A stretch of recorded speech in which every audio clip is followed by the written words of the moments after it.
It's just after 6 a.m. on this Tuesday morning. Thanks so much for joining us here on Up with KREM. I'm Channing Curtis. And I'm Tim Pham. Well, brr, it is cold this morning, as it is this time of year. It just makes sense, right?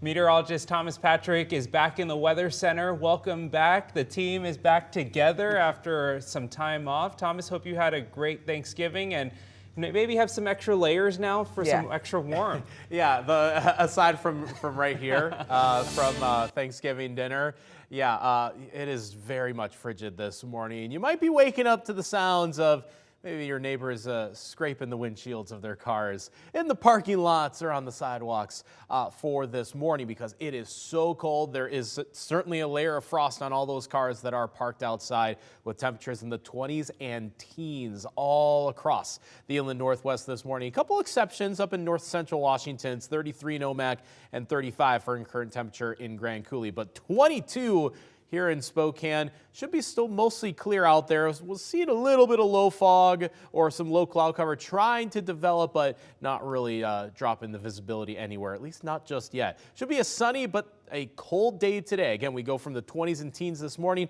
only to about the mid-30s for highs this afternoon.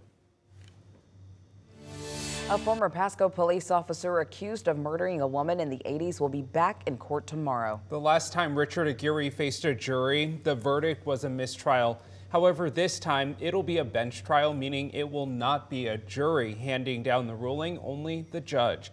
The trial stems back from a crime dating back almost 40 years ago.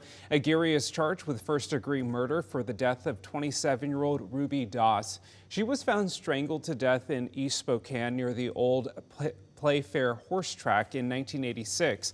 Then in 2015, a forensic scientist said DNA from the murder scene matched Aguirre. Prosecutors initially charged him with murder in 2016, but they later dropped the charges because they didn't have enough evidence to convict. Then in 2021, he stood trial for the murder for the first time. The jury reached a unanimous verdict, ending in a mistrial. He's disappointed, that he wasn't acquitted, but he's very happy to be driving home. So. Do you think he's happy with the job you've done? He better be. Well, this isn't the first time Aguirre has appeared in court. He's also been tried in Franklin County after being accused of rape and sexual assault. That case ended in a mistrial in 2016 before ending with a not guilty verdict months later. The new murder trial starts tomorrow morning.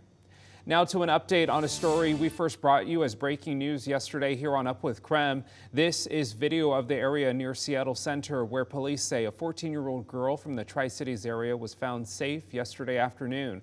The Amber Alert was issued yesterday morning after she was last seen on Friday in the Pasco area. The alert said she was likely with a 35-year-old man. That man is currently being interviewed by law enforcement. Investigators still have not said if there was any kind of relationship between the two. The girl is expected to be reunited with family very soon. This morning, we are learning new details about a deadly shooting of a young girl in Medical Lake. Police now say it was the victim's own brother who killed her. KREM 2's Shannon Mowdy shares the latest information from the Spokane County Sheriff's Office. We now know the victim who died was a young girl. Spokane County investigators believe she was killed by her adult brother in a domestic violence situation. The Spokane County Sheriff's Office says it started outside a home on South Prentice Street just before 5 Sunday night. A caller reported an injured female in the middle of the road. We have now learned the girl died as a result of her injuries. KREM 2 News did speak with that girl's family, who did not want her name released. The Sheriff's Office didn't specify how she was killed, but said witnesses reported hearing a possible gunshot before seeing the suspect's car quickly drive away. That car was found around 20 minutes later on North Graham Road. The man believed to be the suspect was inside with what investigators say looked like a self-inflicted gunshot. KREM 2 News has learned the girl was a 6th grader in the Medical Lake School District per a letter sent to families today. The district says crisis support is available for students and staff at every school. Crisis counseling and resources for families are also available. Now, the district did name the student in that letter, but again, KREM 2 News is not releasing her name per the family's wishes. The suspect has not yet been named. The sheriff's office said he is in the hospital in critical condition. Shannon Mowdy, KREM 2 News. 6:06 right now. Let's take a look at your morning rush. More news in less time. Last night, the Spokane City Council voted unanimously to adopt a $1.2 billion budget for the 2024 fiscal year. This is the budget Mayor Nadine Woodward delivered at the beginning of the month. At the time, she said Spokane continued to wrestle with financial uncertainty related to inflation, labor contract increases, and homelessness. Well, several people had to go to the hospital after a crash involving 30 vehicles in southeastern Idaho. The crash happened around 8 yesterday morning on I-86 west of Pocatello. Idaho State Police say that a thick layer of fog was covering the freeway, impacting visibility. The freeway was blocked for about 7 hours while crews worked to clear the scene. ISP is still investigating this crash.